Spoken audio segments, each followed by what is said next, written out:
Waging war on corruption. Alex Jones on the GCN Radio Network.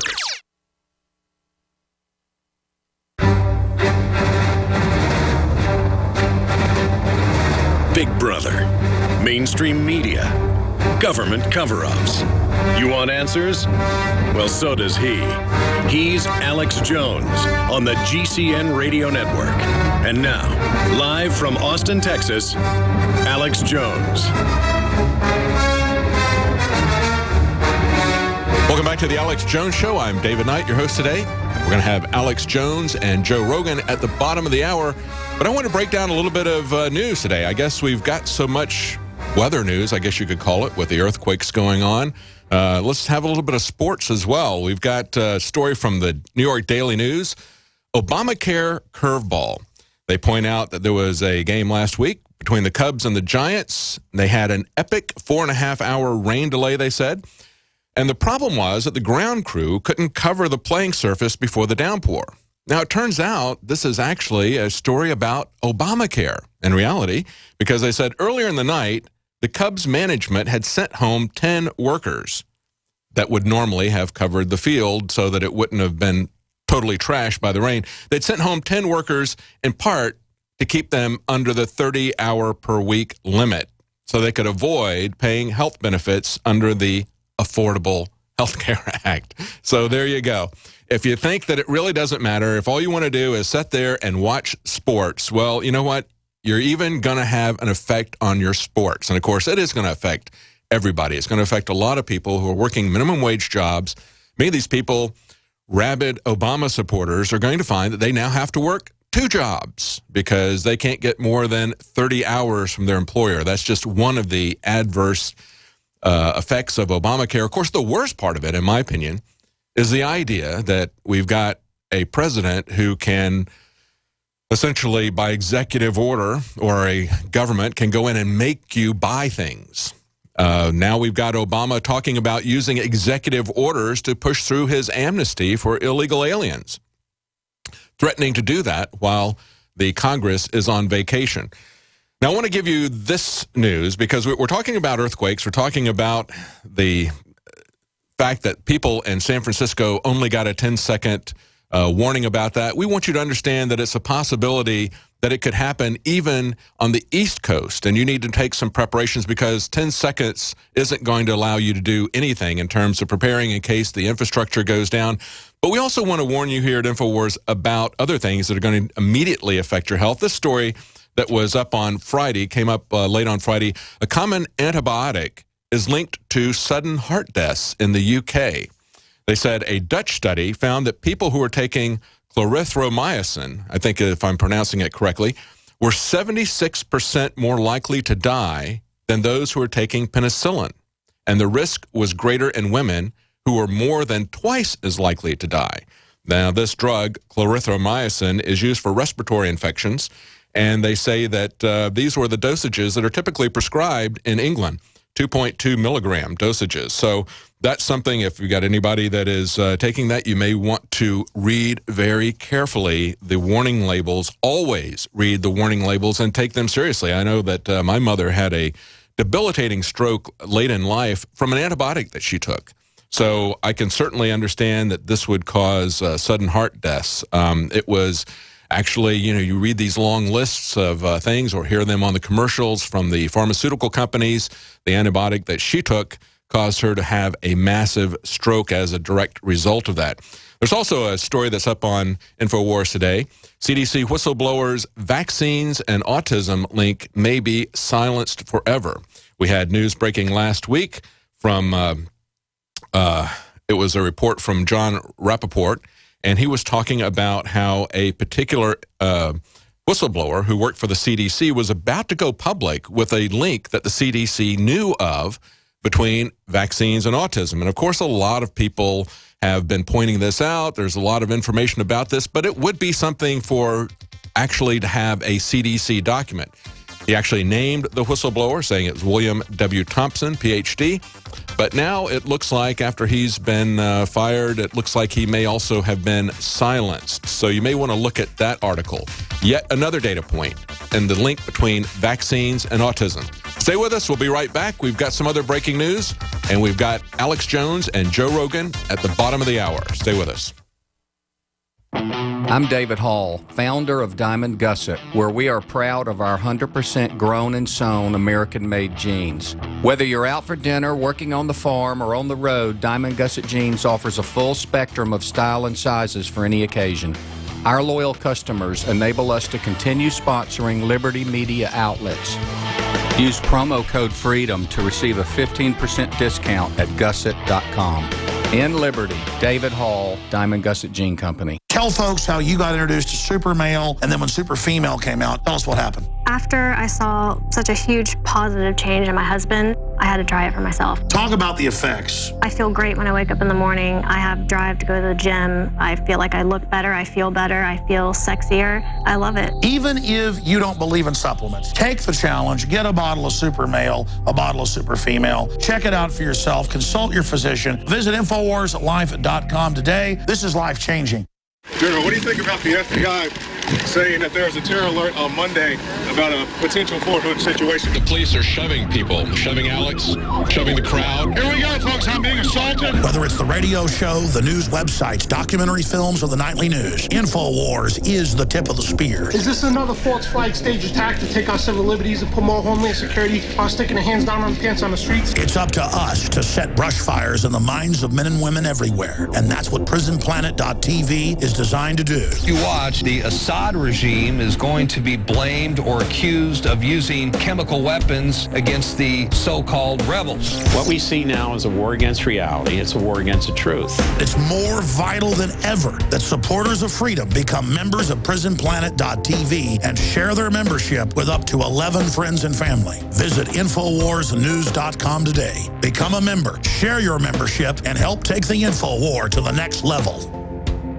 Another major health threat, this one in Toledo, Ohio, where everybody in the entire city has been told not to drink the water. Ohio's governor declaring a state of emergency. Did you know that the average person uses about 80 to 100 gallons of water at home every single day? If there's a water emergency, will you be prepared? Panicked residents forming long lines throughout the day. We're here at a supermarket in Toledo. You can see the shelves empty where water once was. To stay safe and healthy during a crisis, you must have access to safe, clean water. Water which will not be available at your local grocery store. There's a mad dash on right now to stock up on supplies. The ProPure Pro 1 G2.0 water filtration system is a must-have for every modern, independently minded household. Protect your family's safety during an emergency. Go to InfoWarsStore.com today to purchase your ProPure Pro 1 G2.0 water filtration system or call 1-888-253-3139.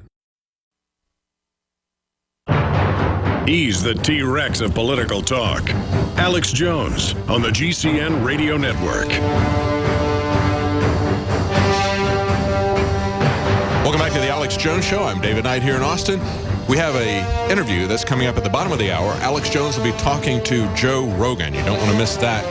Also, we're going to be talking in the third hour to Stan Deyo, and we're going to be talking to him about the recent increase in seismic activity essentially all over the earth. We had a 6.1 earthquake in California yesterday. We had a 6.9 earthquake in Peru.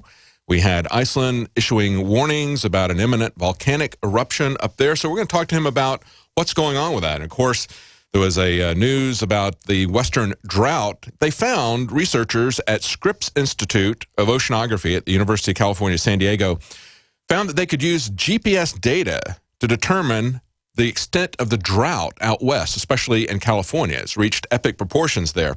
They said that when they have water in the ground, on the surface, of course, they can actually measure. That's how sensitive the equipment is now. They can actually measure a difference in the height of the land. And they said that the absence of it then causes the land to rise up. They said on an average 4 millimeters across the western states. They said the Sierra Mountains of California rose over ½ an inch. Now, they pointed out that based on these findings, they say that the team believes that the water loss due to drought out west exceeds 240 trillion liters of water.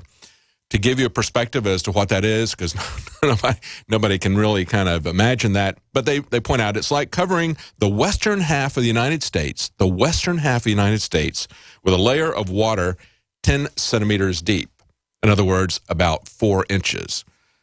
So that's the amount of water that has disappeared, covering the western half of the United States with about 4 inches of water. And so these kinds of fluctuations in the water level are perhaps one of the things that's causing some additional seismic activity. Apparently, when Obama heard about this earthquake yesterday at the golf course, he immediately said that it was not his fault. Actually, it was the West Napa fault. And I guess they're going to rename that now the George W. Bush fault.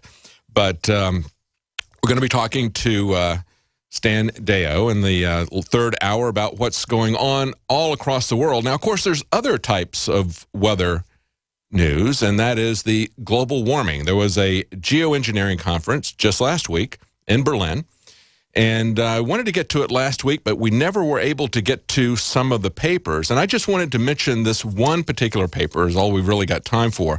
This is by a guy who's one of the top climate scientists in terms of references. And I found it very interesting. Now, these people are looking at a way to control the temperature of the Earth because they believe, A, that there's global warming, and B, they believe that it is man-made global warming. So they think that they can now have man-made global cooling. And so they talk about engineering the climate themselves. And his article, his presentation that he had at this conference in Berlin said, why we should not engineer a global thermostat. Now, he starts talking about what is being proposed, which is stratospheric aerosol injection, SAI, stratospheric aerosol injection.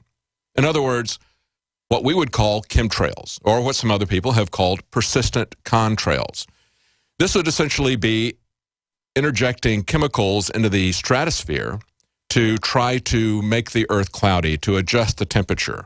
And of course, we've been able to see that type of thing in areas where they do heavy chemtrailing, where you see them doing persistent contrails in a grid pattern above areas. They can affect a temperature change. But they're talking about it in these papers as if it's something that, well, we are talking about the possibility of doing this, but we're not really doing it yet.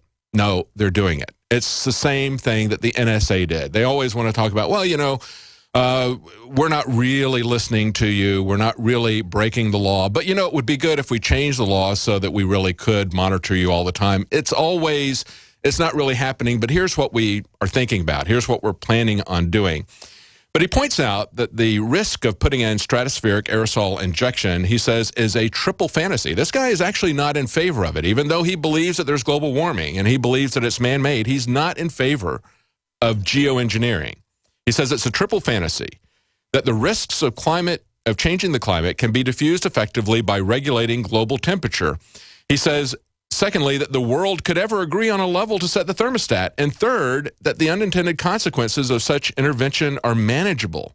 In other words, he's saying that, first of all, we don't know if it's going to work.